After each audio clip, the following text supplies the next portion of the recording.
everybody, and welcome back to the 4-Star Podcast. I am your host, Jordan DuPont, joined as always by my co-hosts, Nick DeCola, who is at mdecola21 on Twitter, Teige Mullen.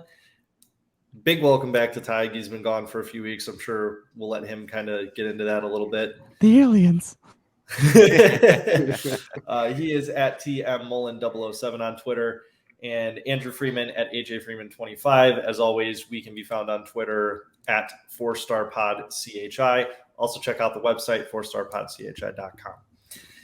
Going to get a few logistic things out of the way first. I want to personally apologize for us not having recorded an episode last week. That is my fault, like solely my fault. I took a little vacation. I did go back and visit my family in the Chicago area. Got to hang out with Nick. Teige actually, again, I'll let him get into it, but he stopped in Arizona literally 2 days before I flew out on his way from California to Texas. So the reason we didn't record last week is my flight landed in the evening on Sunday. I was very tired and slept through when we were supposed to record. So that's on me. But now I'm back in Arizona wearing a Red Sox jersey. I was at the game. Boo. I'll explain this in my 180, even though I know they just beat us. But there's a reason I'm wearing this right now, and we'll get to it. So this week's episode, with us not having recorded last week, with Teige having been out for a few weeks, and with really nothing happening in basketball, hockey, football, and the All-Star break having happened in baseball, there really isn't a ton to go over. So this is going to be a pretty loose, relaxed episode. We are going to dig in on the couple of series that have happened since our last recording, which is really just the Brewers series right before the break and the Red Sox series that just wrapped up today after the break. So without further ado, I guess let's talk about us splitting the series with the Brewers right before the break. If anybody wants to dig in, it's been a little while. I know I at least remember. Didn't we have a game that we were supposed to win during that series that we blew? Yes, we did. It was the first game of the series. I want to say they were up 4. It was either 6-0 or 4-0. I don't remember what. And then almost blew the second game. We had to come back. Yeah. And nice. That was not great. Definitely not what you want, especially at that time. The Cubs, if they had won that series, if they had swept, or they had taken, 3 of 4, like that was a perfect opportunity to make up ground in the division. I think they split the series. It has been. They did. I don't remember. They split the series. Okay. Because I remember feeling somewhat optimistic, like, okay, it wasn't as good as it could have been, but it could have been much worse. Good way to go into the All-Star. Because I think we won Game 4, if I remember right. And then we had the Yankees series, which we won. Oh, we did have the Yankees series. Yeah. That's why I was feeling good, because we won the Yankees series. Yeah. I forgot about that. Made everybody kind of feel warm and fuzzy going to the All-Star break. Yeah, exactly. I was like, oh, okay, maybe we can be buyers. Yay. Kumbaya. Now it's... And then the Red Sox series happened. Yeah. Yeah. An interesting thing, which, I don't know, since we are kind of just free balling this whole thing. The free balling. I saw that Stroman was saying, like, if he did get traded, he'd be down to come back. Obviously, you never know, like with players are the deals they'll sign after the end of the year, after they do rentals. But it kind of gives you some hope if he likes this city this much, that it's like, okay, I don't know. We're probably going to be sellers. Sorry, fans, but it's like we do sell them and some other guys for rentals. And if they do like the city enough and the team enough that they come back.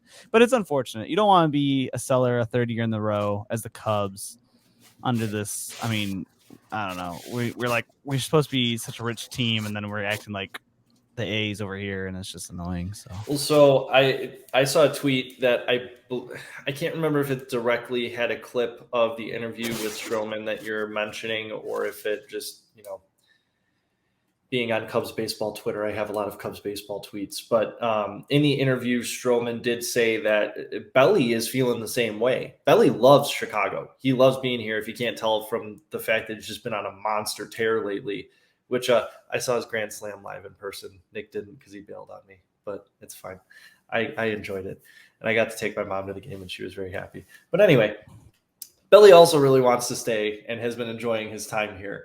And the bat's been good. It's one of those things. Like I don't think he's at his MVP level, but he is a very, very good player right now. He's hitting over 300. You still have the Gold Glove defense in center field. You still have someone that can slot in at first base if you want to give his legs a little bit of a rest. It's just unfortunate that him and Stroh are both guys that you would love to, not that we need to build a team around anybody because we have Nico and Dansby and some of the younger guys coming up, but those are guys that you could potentially build a team around, and I would really hate to see them go. Like, I'm at the point where, so again, if any of our viewers, because the listeners wouldn't be able to see, but I wear a different, basically I wear a different jersey every episode because I have way too large of a jersey collection. The only Cubs jersey in their rotation that I don't have right now is the City Connect. And I would love to get a Stroman City Connect jersey. And if they wind up extending him, I'll do it. If they don't, I'm not going to buy a jersey for somebody that's going to be gone in 3 weeks. So I have a little bit of ulterior motive there besides him just being an awesome player and a lot of fun to watch. But that's a guy him and Billy both, I don't want to see them go. And unfortunately, it kind of seems like that's the direction we're heading. If Stroman does get traded, the jersey will be discounted. You can get it on clearance. I mean, that's an option. Yeah, but every baseball jersey I own is for people no longer on their teams. It's like finding a Trubisky jersey in a thrift store for $26 and being like, you know what? Why not? Jordan, if you're a gambling man like I am, you would take that gamble and hope that he comes back after the end of the season. Yeah, I did really good in poker the other night. But that's neither here nor there. Yeah. But no, I don't gamble with jerseys because the whole – so, like, again, if you haven't seen, the Cubs jerseys that I do have are Rizzo, who I thought was going to be a Cub for life, Baez, who I thought was going to be around a hell of a lot longer than he was, and Schwarber, who I also thought was going to be around a hell of a lot longer than he was. So I really don't want to go into this spending roughly $100 and getting somebody that's not going to be here very long again. Hey, man, well, unfortunately, we're at the point in the year where you kind of got to pick a direction either way. And I mean, you're looking at the Cubs in the standings right now. They're 8 games behind for the division lead, which basically means that they're 8 games behind making the playoffs because they're probably not going to make the wild card either. It's the last place or the last playoff berth wild card team has a better record than the NL Central division leader. Right. Yeah. Right. So I mean, it's division or bust basically, and right now it's not looking good for the division. So I think you kind of gotta, if you're the Cubs here. And I get like the personal feelings, fan side of it, in terms of you want to see these guys play on the Cubs for a long time. But if there's a good offer out there, I think you're at the point in the year where you kind of got to say, you know what, it's not our year.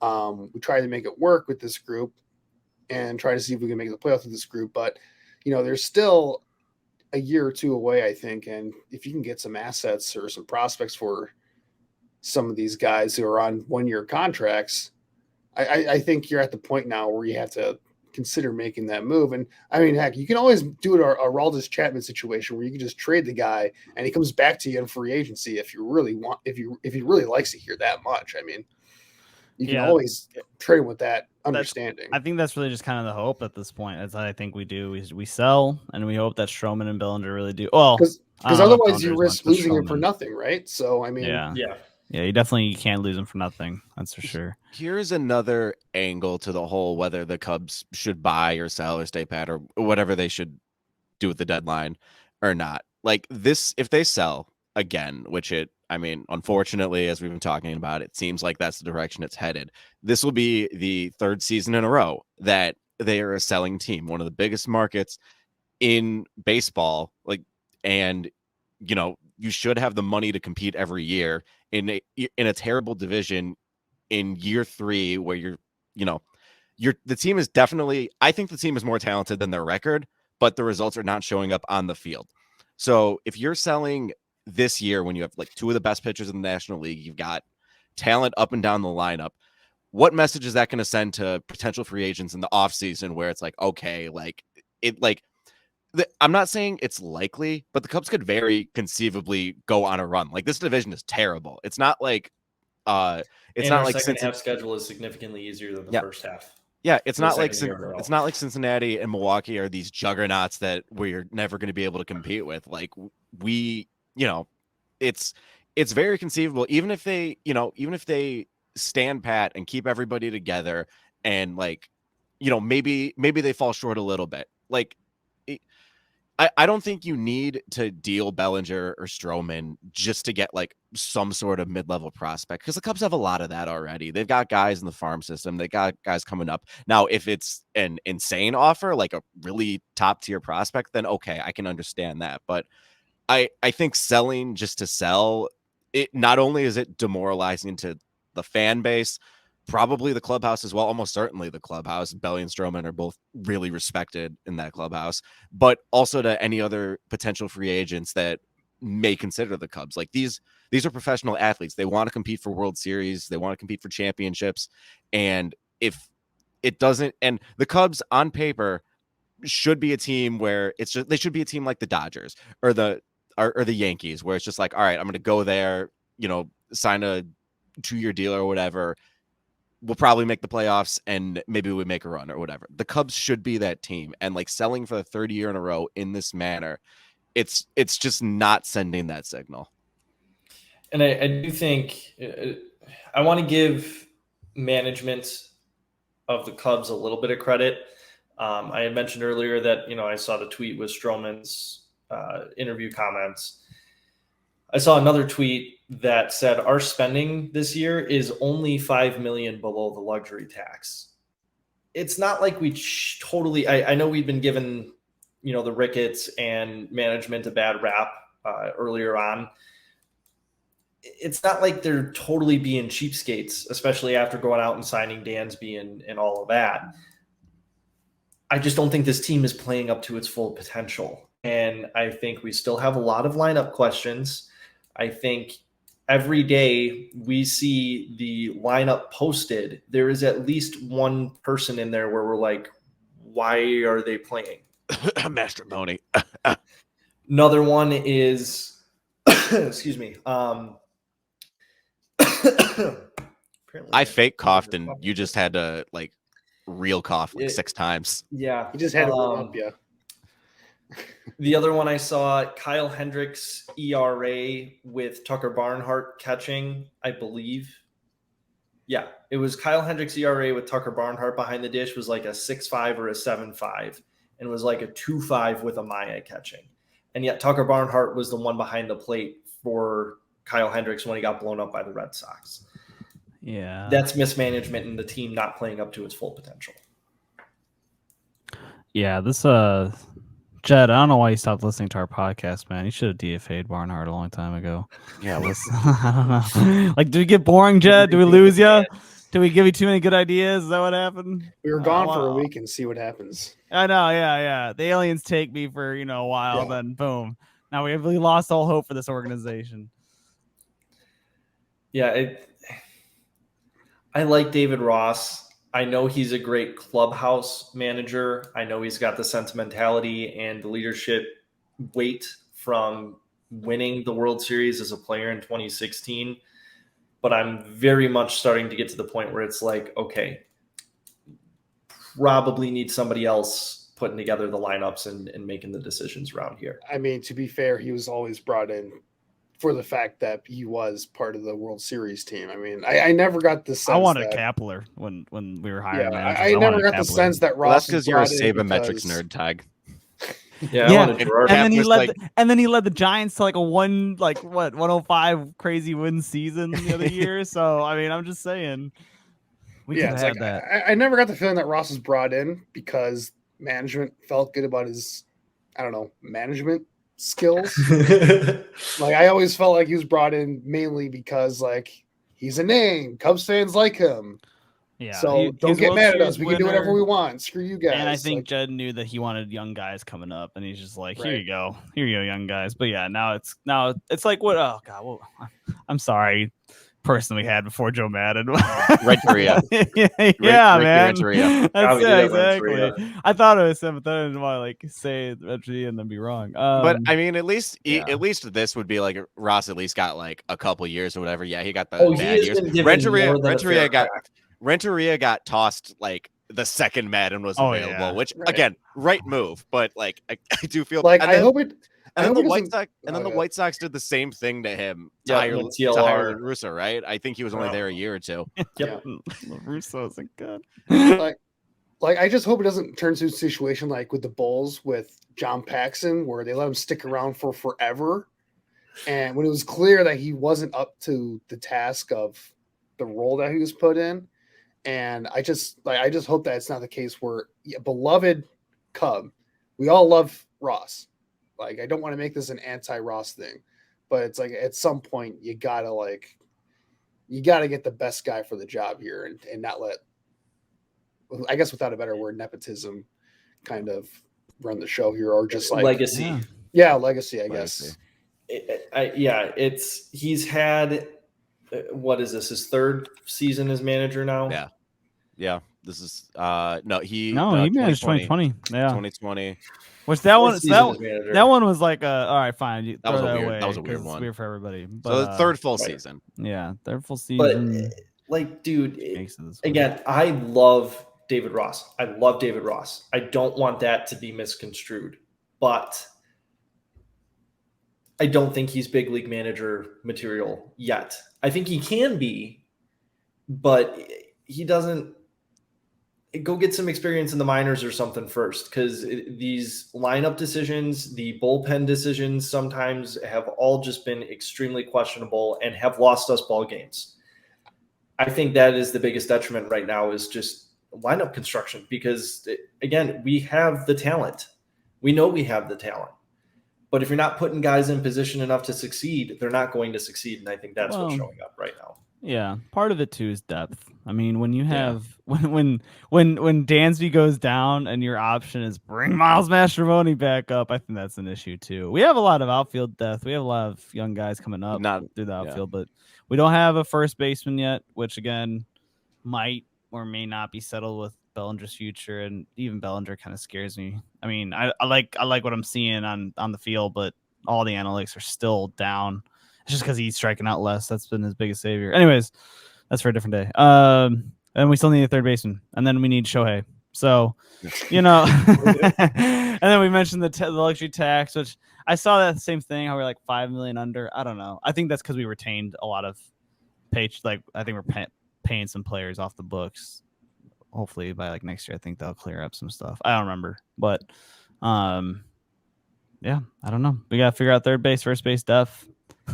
Shohei, I don't know. We need both corner infield positions. We have no power there unless Bellinger is playing first base, which you'd rather have in center field. Well, Wisdom hits for power. It's just he either hits it out of the ballpark when he hits one out of every. We know what Patrick Wisdom is. We know what he is. It's been more bad than good. You cannot rely on him to be your everyday third baseman. Correct. I would agree.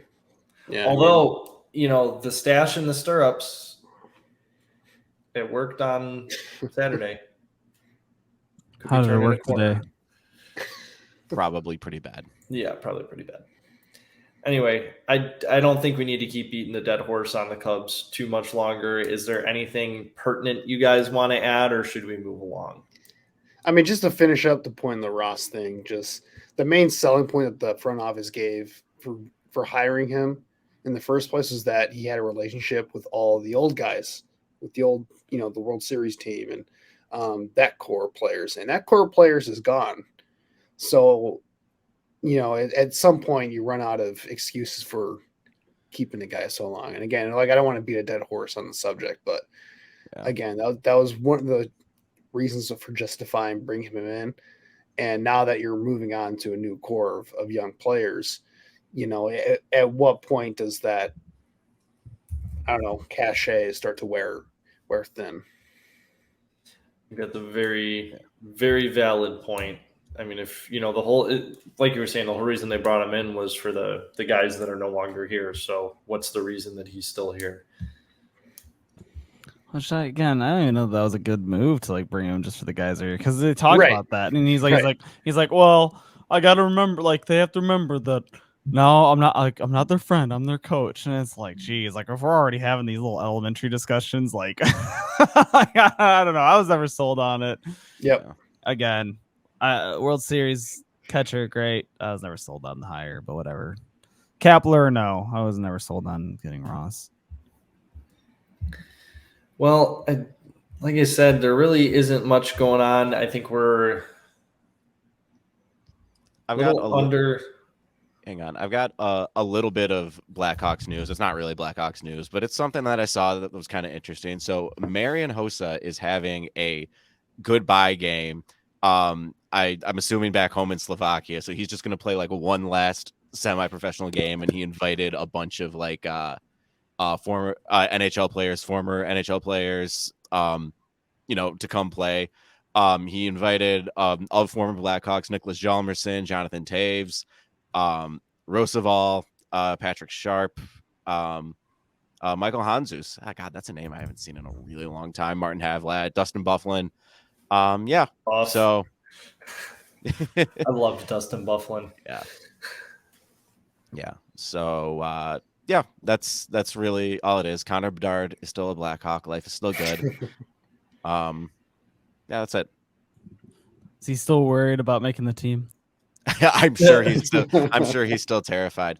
Actually, if you remember, I guess the last episode, but 2 weeks ago when I talked about the draft, how Kyle Davidson really wanted Oliver Moore in the draft, and he was trying to trade up for him furiously and didn't think he'd be there at 9.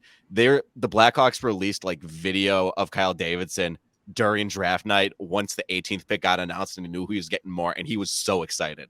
So, yeah, he was like, I'm not gonna repeat what he said on the podcast because the Blackhawks video people had to bleep it out, but it was. He was excited. That. Yeah, I'll have to watch that. Yeah, I'll see if I can YouTube it and put the link in the video description, and the podcast description. So, little bit of Bears news. I'll let Andrew dig into a little bit. I know we're just under 2 months away from football season, at least preseason, like the first preseason game. I mean, training camp kicks off in 2 weeks, so it's right around the corner. So, in terms of what I'm going to be doing, I'm going to be at training camp. So, I guess we're 2 weeks away from me giving you guys some updates on what's going on there.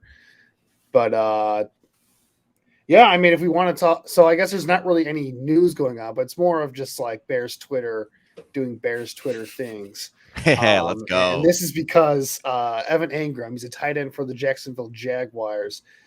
He just got a new extension with the Jaguars, and for those who may not be aware of why this is significant for the Bears, is because Evan Engram is a tight end, and as we all know, Cole Kmet is the current tight end for the Bears, and he's looking for an extension with the team going into the final year of his rookie contract.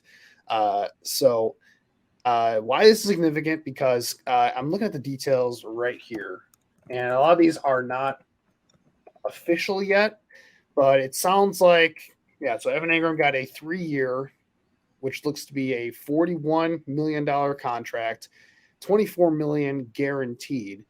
And if my math is correct, that's just over almost $14 million a year on an extension for Evan Engram at the tight end position, which is a lot for a tight end. So I think the tight end making the most money right now is George Kittle at about $15 million per year. So Evan Ingram's right up there around $14 million. So why is this significant for the Bears here is that there's a whole bunch of discussion now about, okay, so Cole Kmet, he's looking for an extension. How much is he going to make on his extension? And is he going to be worth that amount?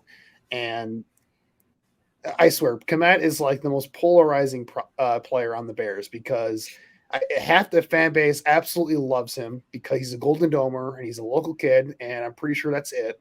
That's exactly why I love him, baby. That's exactly the only reason. And then there's the other half, which are totally like me, who are like, whatever, he's mid, he's fine. I don't care for him either way. I don't think he's very good, and I don't think he's worth a big money contract. So you have these two opposing sides who are going after each other on Bears Twitter here, and I try to stay out of it. No, you for don't. This one. No, you don't. No, I am. You don't try to stay out of it. You're You're in the about trenches. You Maybe a little tweeted about it. 7 I years, saw 210 it. million. I'm guaranteed, fully guaranteed. But I mean, I guess I'll open the floor to you guys because I have thoughts on Cole here that I guess I can get to those later. What are your thoughts on a Komet extension and where do you guys land on this? Because I think you guys know where I land on this, and I'm curious to hear what you guys think. No, I am with you, Andrew. As much as I do joke, about and I do a lot. Of course, I am going to be biased because I am a huge Notre Dame fan as well, and seeing these local is always great. But I do think it's like, yeah, man, for the amount of money that if he does go ask for like Evan Ingram money or a bit more, it is kind of one of those things of like, how about we just let you find it elsewhere? Sometimes Cole Kmet does run looking like he has cinder block for feet. His blocking is okay. I've seen him whiff on some pretty crucial blocks. I've seen him block in plays where it's like, okay, good job, man. Where it's, yeah. So it's like, again, if he's asked for that much money, good luck. Godspeed to you. We'll get somebody else. If he's willing to take a cut though, and he's like, oh man, I'll just take 9-10 mil for a few years. Maybe, sure, whatever. But I mean, I don't know. We'll see. I think this year for a lot of guys is going to just be a kind of a prove it year. If all of a sudden he becomes like Fields, Travis Kelce, yeah, fine, sure. But if he just kind of keeps showing us what he's been showing us the past, 3 years, 2 years, 3 years. He's been there for 3 years now. Yeah. So it's like you kind of know what you're going to get with the type of tight end that Cole Kmet is. And somebody tweeted, I think it was Robert Schmitz, who's now the new editor of the Bears blog. Yeah. He's always on Twitter. I think it was him. Might have been another Bears Twitter guy, but he mentioned how I think it was Robert that tweeted it, but like he'd be in all these like one-on-one situations for some reason, like he'd be the primary read and he'd have the correct leverage on a DB, and then he can't beat the DB, and and then he's the first read on a play, and it's like, well, why? First of all, what was that play design? Second of all, why are you keep on putting him in these situations when he doesn't win them? So, yeah, I don't know. I don't really care if we keep him if he asks for too much. Is my point. So I think I'm a little higher on Cole Kmet than you guys are. I'm not saying he's like Travis Kelce. I'm not saying he's like the second coming or whatever. He's not the second coming to Greg Olsen or anything like that. But I think he's a solid player. He is still 24. He's young. He's improving. He definitely, showed strides last year. He really seemed to improve last year, which I think is why we're talking about possibly extending him. But look, with the way Ryan Poles has operated with this team, he's not going to hand out a big money extension to a player that he does not feel is worth it. And, so if Cole Kmet does ask for Evan Ingram money, I don't know if Poles would give it to him. Like, at least at this point, yeah, like Teige said, if he comes out next year and he's just like one of the top 5 tight ends in the league, then sure. But, I'm not too worried about the Bears overpaying him, if that makes sense. That is one nice thing that we've gotten to see from Ryan Poles is he's not cheap with spending. He's just very effective. He has a number in mind based upon his grading scale that is extraordinarily in depth, and he is not willing to go a penny over that. And I respect it. I mean, I think that's going to set us up really well for the future. And I think Cole Kmet definitely showed us some flashes of brilliance last year and some big playmaking ability. He also showed us that he's got some work to do.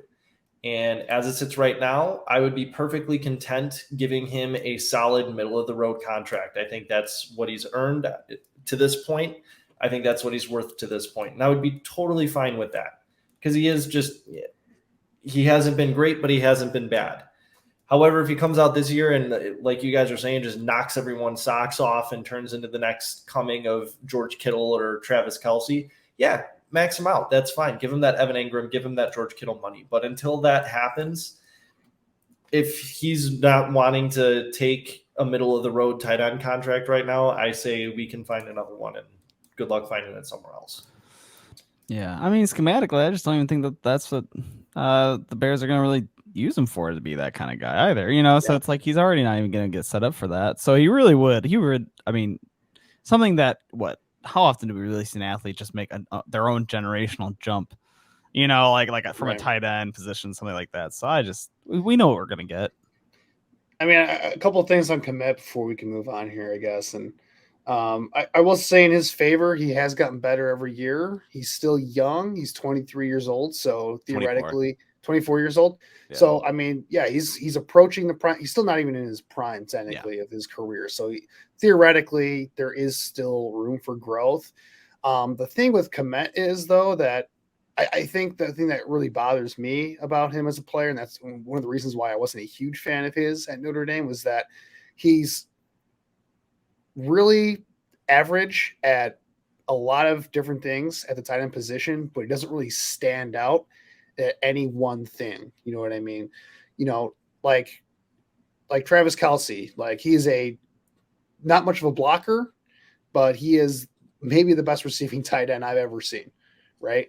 You look at George Kittle. I'm comparing him to the best tight ends in the game, so it's really not fair, I guess. But like George Kittle, his calling card is that he's literally untackleable when he gets the ball in his hands, and he's just a beast after the catch, right? And Komet, as a run blocker, like he's fine. As a pass catcher, like he's fine. As a route runner, I mean, like Teige said, it looks like he has cement on his feet, so I don't know if he's actually fine there, but you get the point. Like he's not like exceptional at any one thing where he really stands out. He's just kind of like there. Yeah, Cole Kmet and I mean, I'm excited to see what Michael Mayer from Notre Dame. But like they definitely kind of just benefit from the fact that Notre Dame never has wide receivers, so like that's all they're gonna throw to, and B, because they're in college, they just got away with just being pure size, and they're just like, "Hi, just throw me the ball, I'll catch it." And now, now they're in the pros, it's like it's put over shove time. So, yeah, I don't know if we have to. Yeah, we already discussed and a couple of stats I'll throw out there just to add some context to where like Komet kind of ranks amongst the NFL. So all these stats are according to PFF, and I know this is a controversial subject because a lot of Bears fans don't like PFF because they think they're biased against myself included. Right. I dislike PFF unless they put out numbers that say good things about the Bears, in which case they're great, but I hate them otherwise. But I mean, they do a great job of tracking a lot of stats that go beyond the box score, and their grades, I don't use them as the gospel, but if you look at their grades for tight ends, like Cole Kmet last year, he ranked 20th among tight ends in terms of as a receiver. He wasn't even in the top. No, he was up there as a top 20. No, he wasn't even in the top 20 for among the receiver grades for tight ends. So he's not even a top half of the NFL starting caliber, like receiver at the tight end position. He was a top 10 blocker for them. But you get to some of the other stuff, like they had this stat called yards per route run. So instead of like doing like yards per catch, they measure, for every route that he runs as a receiver, how many yards is he getting per that route? And it's a good way of measuring like how impactful he is on the offense. Like Komet was like way down there among tight ends at like 1.2 yards per route run.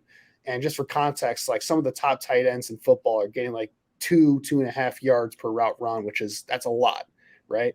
So he's down near the bottom. And keep in mind that Cole Kmet was like one of the like only options on the Bears passing attack because they had nobody to throw to all year. So he's one of the top options in your passing game, and he's not efficient from a receiving standpoint. So I don't know, just some context to throw out there. I just to close out, I guess I don't want to ramble on too much, but yeah, I'm not a huge proponent of paying guys like him. I think he's pretty replaceable, but if you can get him on a respectable deal, like I'm kind of accepting it at this point. It's probably going to happen, but yeah, we'll see. We'll see what happens with that situation. Well, I think we can move on from there. Hold on. Prediction time. We have training camp in 2 weeks, right? Oh yeah. All right. What do you guys think is going to be the big BS rumor that gets Bears fans fired up going into training camp? Chase Claypool is lazy. Chase Claypool's No, lazy. that's Teige. That's not We a need rumor. something wired. No. That's not a rumor. I don't know, man. A big rumor: Jack Sanborn dating some other supermodel, Taylor I guess. Swift. Taylor Swift. Because Margot Chico Robbie. Infante. Yeah, That's all. Yeah, that's Margot all I was gonna Robbie, say. That's yeah. all Infante. Yeah, thanks to the Barbie movie. I don't know, man.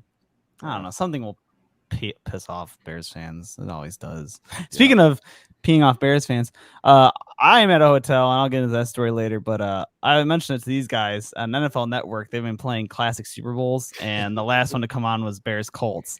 And waiting for you to good mention God, that. good God, man! I can't. thought Oh we man, Sexy Rexy. Oh God, we had. I think by the fourth quarter, it was like the time of possession was like 30 and 15. And we had like 6 first downs to the Colts, like 23. Peyton Manning had already thrown like 50 attempts, man. And we had like 20 plays total. And the crazy thing is, in true Bears fashion, we were only down 5 before the pick 6, man. like we were still in the game somehow, some way. Benson fumbled, Grossman fumbled, Olsen fumbled on a kickoff return. I mean, dude, just the oh God, and the pick 6, Grossman just lobbing the balls up in the air. I can't swear, even do it, dude. Watching that was so. I'm like, I could have gone to any other channel on this hotel TV, and I chose to watch Bears Colts again because I hate myself. Golly. When you shared that you were watching that game, I thought for sure that your 180 was just going to be a detailed play-by-play. Oh of no, the entire yeah. game. No. He has to finish up Aliens because Yeah, I still know have our to finish up audience has been Aliens, dying yeah. about that. But we'll get to that in a couple minutes. We should move on to our 4 stars of the week here. I'm seeing 3. Nick, do you want to go last? And by the time I get to you, you can have a 4th one ready. I'll do my best. Okay. So we'll start in the bottom right then with Andrew and work our way around. So Andrew, if you want to talk about our first star of the week here. Yeah, our first star of the week is Cody Bellinger. He had that aforementioned grand slam. I mean, he's hitting well. I mean, he's, again, like Jordan kind of said earlier in the pod, like he's not quite, I think, at the level that he was with the Dodgers where he was playing at an MVP level, but he definitely looks like he's got, I mean, he's definitely, it doesn't look, he definitely has his swing back. He's looking good. He looks like a guy that you want to be a long-term piece for this team moving forward. And, 1-year deal. So, I mean, he's going to be a free agent, and I think he's definitely done a good job of, re-upping his value, I think, in the free agent market. Although, who knows, MLB free agency is always weird year after year where you never know if guys are going to get paid or not. So, but he's done himself a lot of favors this year, and hopefully he can continue that for however long he's a Cub, I guess, because you never really know at this time of the year. So, shout out to him for the year he's having. All right, Teige, if you would like to do number 2. Sure. Second star of the week goes to Marcus Stroman. I feel like his name's popped up a lot, but he deserves it, and he was one of a couple guys to go to the All-Star game for us. I didn't watch the All-Star game. Did he pitch in it? No. No, okay. I know Steele pitched in it. But still he was nominated to go. Oh yeah, because he was like nursing something, wasn't he? Yeah. Yeah, exactly. So, but hey, I mean, Marcus Stroman, the city of Chicago loves you, or at least, the north side. This is the part of the city that counts. And that's gonna get some people. No, I kid south side. We love you just as much as the north side. But it's just, I don't know. I do, but you guys don't seem to return the love. Anyways, Marcus Stroman, we love you. This star goes out to you. All right, our 3rd star of the week this week is going to go to Justin Steele. He was the only Cubs player out of the 3 of them elected to actually fly to Seattle. If I remember right, he pitched a scoreless 5th inning that was kind of instrumental in the NL finally locking down an all-star win against the AL. The AL has been just kicking the NL's teeth in for probably going on about 10 years. It was 10 years. Yeah, it was a decade straight. Yeah. Embarrassing. Effing embarrassing for those of you that watch Letterkenny. So yeah, 3rd star of the week goes to Justin Steele for being the Cubs rep in the All-Star game and doing it in style. And for our fourth star of the week, we're gonna give the South Side some love. So I'm gonna give it to Luis Robert for his performance in the home run derby. He won his first round. He was matched up against Adley Rushman. And it was. I have complaints about the home run derby format, which we might, if we have time, we'll get into it. But basically, so Adley Rushman hit.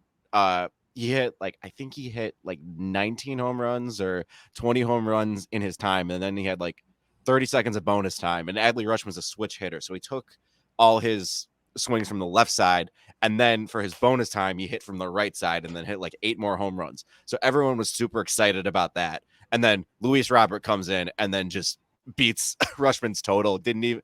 I think he only needed to hit one in the bonus time. I think he tied it in his standard time and then the bonus time.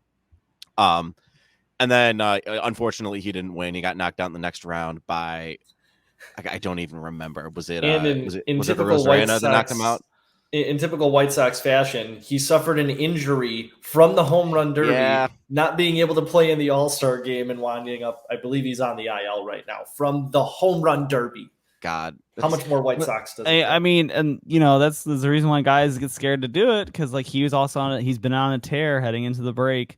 And he's really, I mean, he's been the White Sox only shining light. So yeah, that's why guys get scared to do it, which is a shame because it's fun. But especially with the way they do the home run derby now. So I don't know if you guys. I'm sorry. I'm gonna go off about this because it irritates me.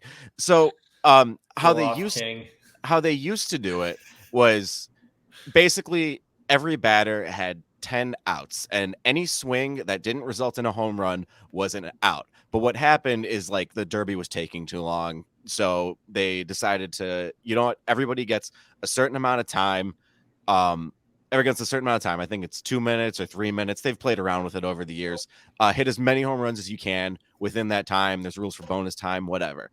The initial rule was that you had to, the next pitch couldn't be thrown until the previous ball landed.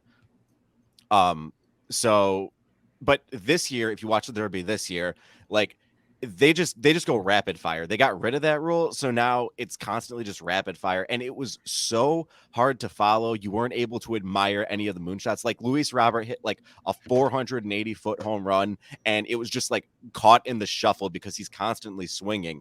And going back to the injury, these guys are constantly swinging. They're just gassed by the end of it, and they're not hitting these massive tanks, which is what you want to see at the home run derby. Right. It's just, they're just hitting these wall scrapers. They're just trying to get as many balls out as possible.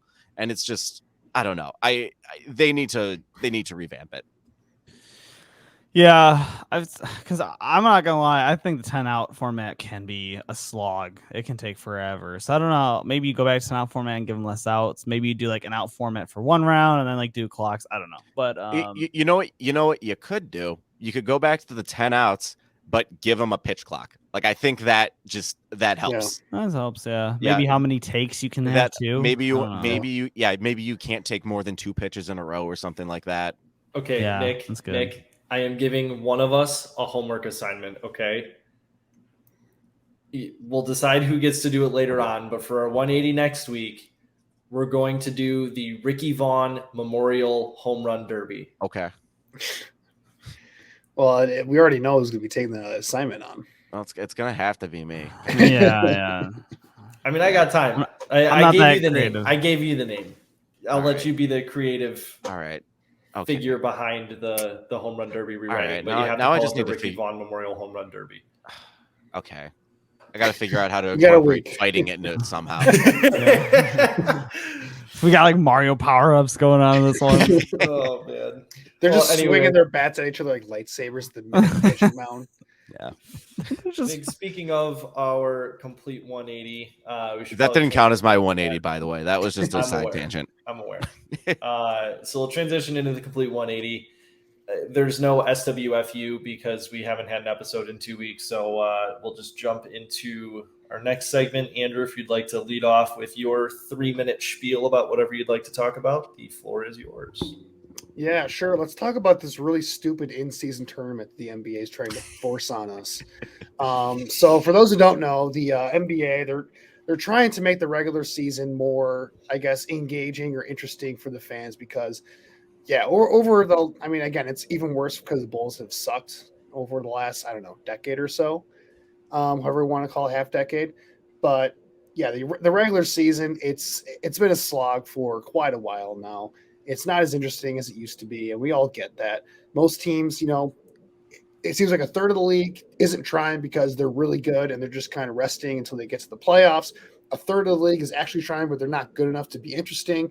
And then you have a third of the league that is actively trying to lose so they can get better lottery odds in the next year's draft. So, the regular season's a mess. It's way too long.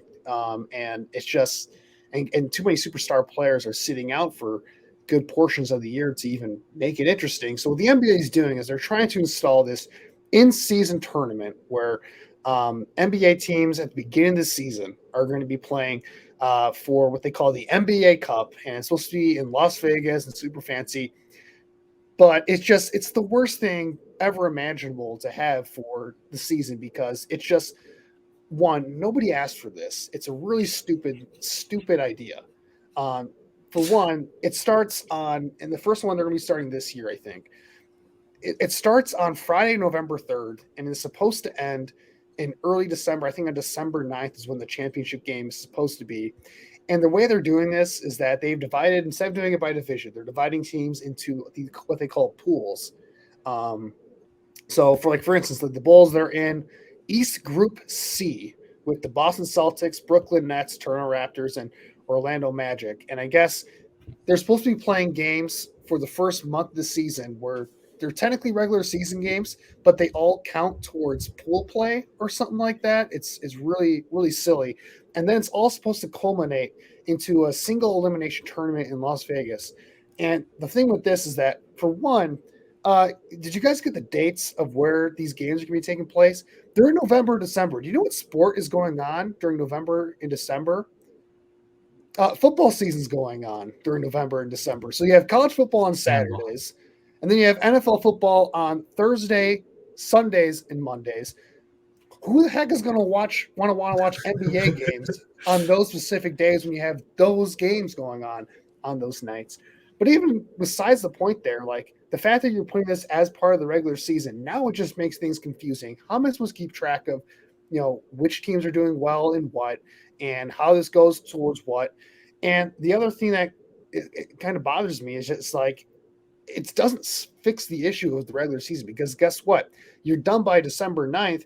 You got the entire regular season going. I know I got to wrap up here, but it's so stupid. And it just comes off as a gimmick. And I think we're going to see that that play out where it may be interesting as a novelty in the first year, but soon the players aren't going to care. The coaches aren't going to care. The teams aren't going to care. And what do you get? The fans who already don't care aren't going to care about it. So it's a waste of time, in my opinion. I haven't looked into it at all. What is the prize for winning, and like, do you get any sort of advantage in like the right? Because no, otherwise this is just like an exhibition tournament in the middle of right. Like I don't understand. Like if the problem is not enough teams care about the regular season, you're going to add more games that they have no reason to care about. Right. The reward here, Nick, is money for players who are already making $60 million a year. Winner gets to buy John Morant his new gun. That would actually make it interesting, I think, actually. But yeah, it's just the entire thing is just really silly. I just Adam Silver, man. He's done some good things as the NBA. This is not one of them. This is definitely on the low end of the play-in tournament's been great. This just seems like way too out there. I think that's fair. Well, I will transition into my 180 now that we have all four of us back. As I mentioned, I was at the Cubs-Red Sox game on Saturday. For those of you that might not be aware, there's a lot of reasons I timed this trip for when I did, but my parents are going to be moving at the end of the month here from the Chicagoland area to Florida because new job, all that fun stuff. But my mom is originally, she was born in Connecticut, grew up in Massachusetts. So growing up, her team was the Red Sox. So the Red Sox are my American League team, hence the jersey here. I do actually care about them. I don't follow them as closely as Teige does the Padres, as an example, but I do every now and again, I'll touch base, see how the Red Sox are doing in the division and what's going on. So that's why it was really important for my mom that she was able to go to this game, because she got to see her two favorite teams play at Wrigley. It was a fun time. Now, I'm going to do a little demonstration if I can make this work here. As you'll see, I have a Dustin Pedroia home jersey. You can't really see it. I'm not flexible. No. Not at all. Nick's in my favorite event in the presidential fitness in middle school was the sit and reach. Inside joke. But anyway, so I have a Dustin Pedroia jersey. It is a home jersey. It does not have his last name on it. The Red Sox and the Yankees, I think right now are still the only two teams that don't do last names on their home jerseys, because it's tradition. It's the home jersey. If you're a real fan of the team, you're going to know based on the number who the player is. They do the last names on the away jerseys when they're not at home in front of their home fans. Now, where I was sitting in the bleachers, which is right under the scoreboard, basically, there was a Boston Red Sox fan. Right there. It was like kind of right there. My finger's getting green screened out. Anyway, I don't want to take too much of my time just pointing at where my seat was, but there was a Red Sox fan sitting in front of me and my mom wearing a Rafi Devers jersey with the last name printed above the top. And I looked at my mom and I was like, he's not a real fan. And she's like, and again, this is my mother, who does not really follow baseball that closely and hasn't since like Ted Williams and Carlton Fisk were on the Red Sox.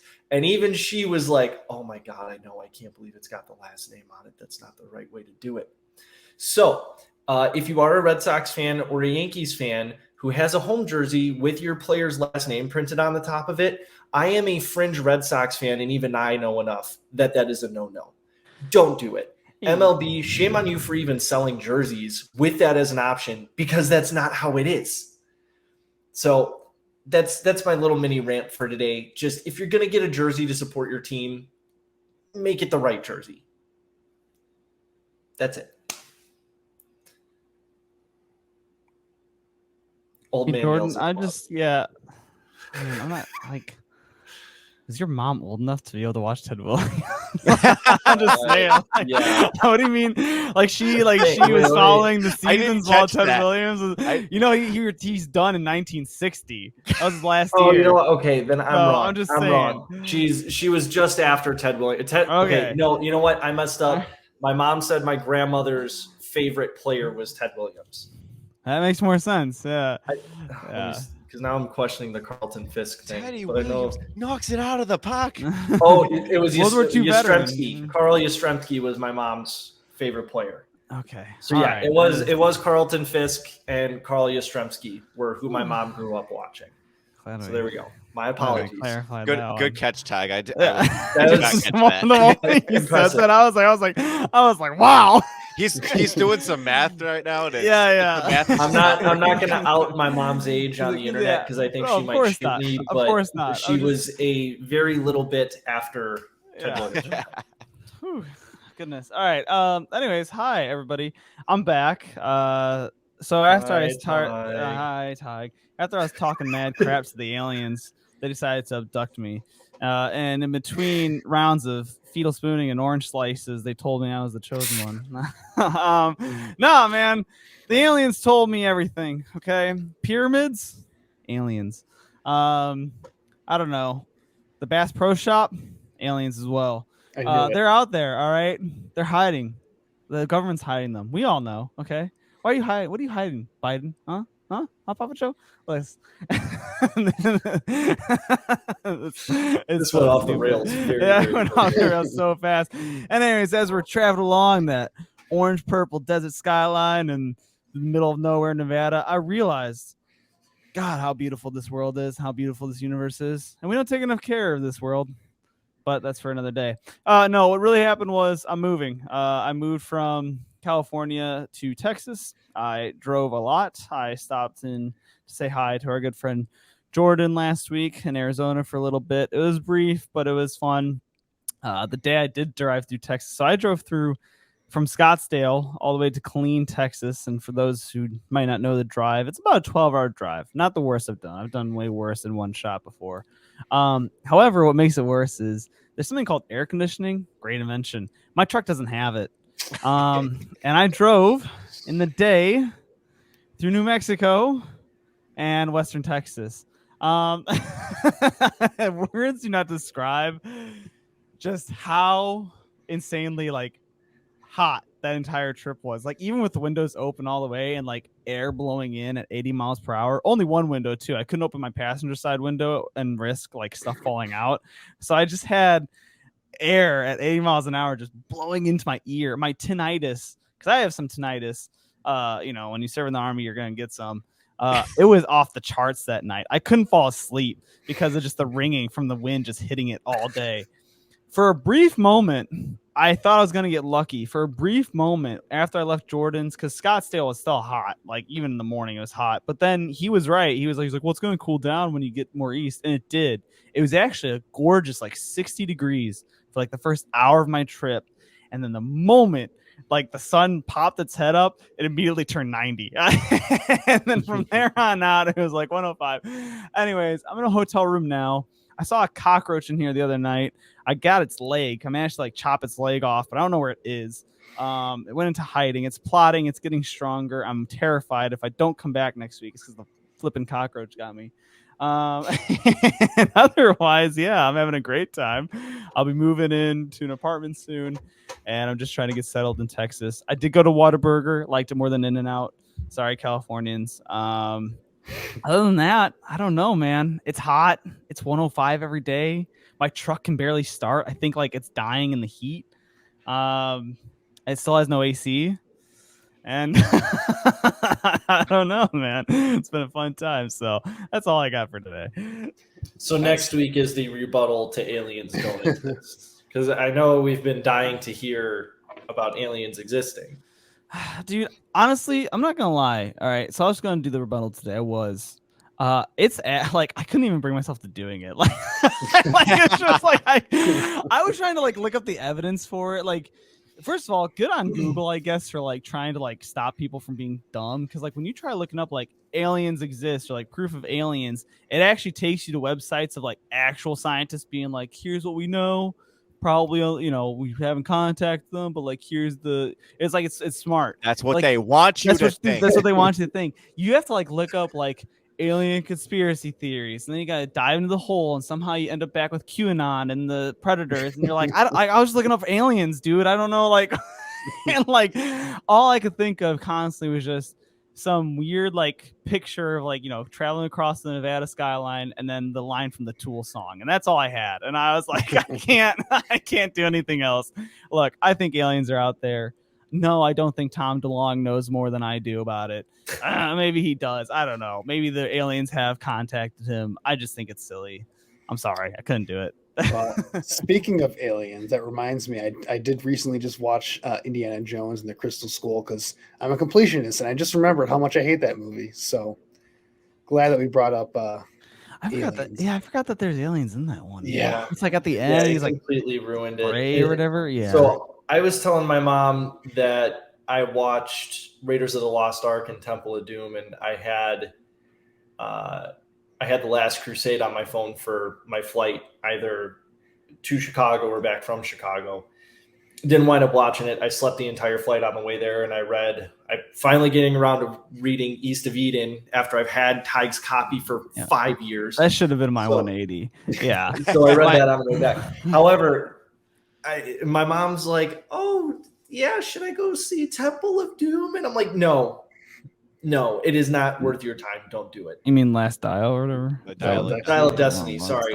No, we've already established that we are boycotting Dial of Destiny. Yeah. I passed that along to her. But real quick, before we do get into the next one, because now you brought it up. Yeah, my friend gave me the book East of Eden by John Steinbeck. years ago, and he told me, he was like, all I want you to do, Mullen, is I want you to read it and then give it to a friend who you think will appreciate as much as you do, and then tell them to do the same.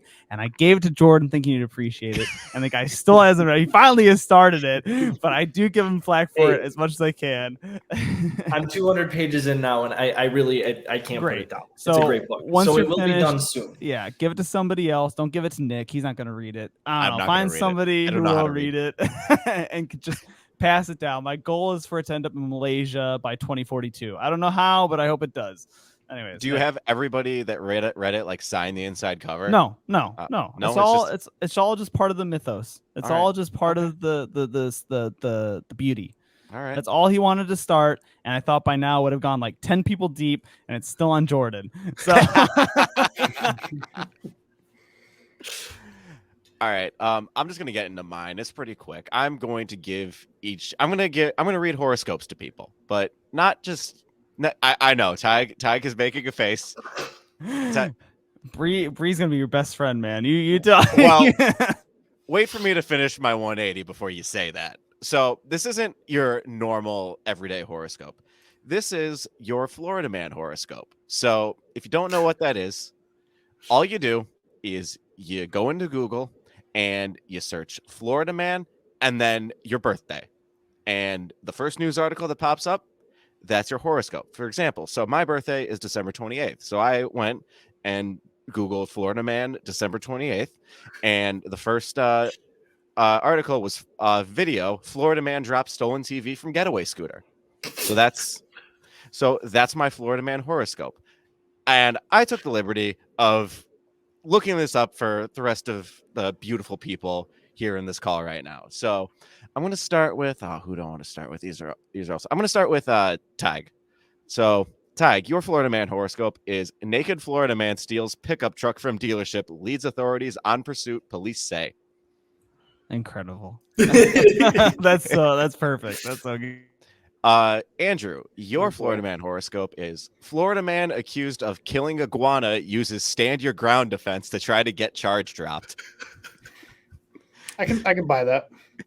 And Jordan, I'm going to try to share this picture after I read this, but it is Florida man with Florida tattoo on forehead arrested for calling 911 to ask for a ride home. And hang on, give me a sec. I gotta share my screen because it has a picture of the guy, and it's just, yeah. Do you see my? Yep. Wait, it's the. Oh my god. That's incredible. That's so good. That is so good. God, look at that man's face. This is Jordan. This is your life. You may not like it, but that's peak male performance there, fellas. What is stopping you from getting your home state plastered, right? We could all get Illinois right there, fellas. All of us. I would not wish that shit on my worst enemy. Or are we each get a star from the Chicago flag? I feel like that might have other connotations. Yeah.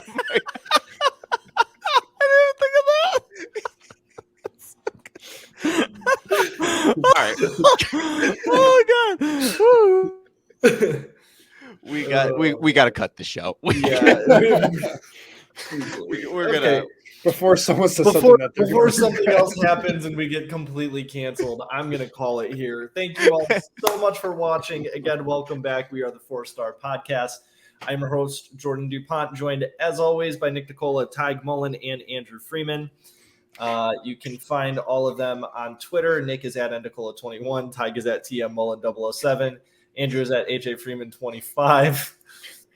Teige took his mic off, and for those of you not watching the video, he is laughing uncontrollably, rocking back and forth in his chair. This is incredible. Anyway, you can check this show out on Twitter at 4StarPodCHI, also at 4StarPodCHI.com. And you can check out Andrew's other work for the Bear Report at 247sports.com and the Picks for Polls podcast. Let's try saying that 5 times fast. We'll be back here again next week. It is going to happen. We are coming back every week, ranting and raving once again. Thank you. Enjoy the rest of your week.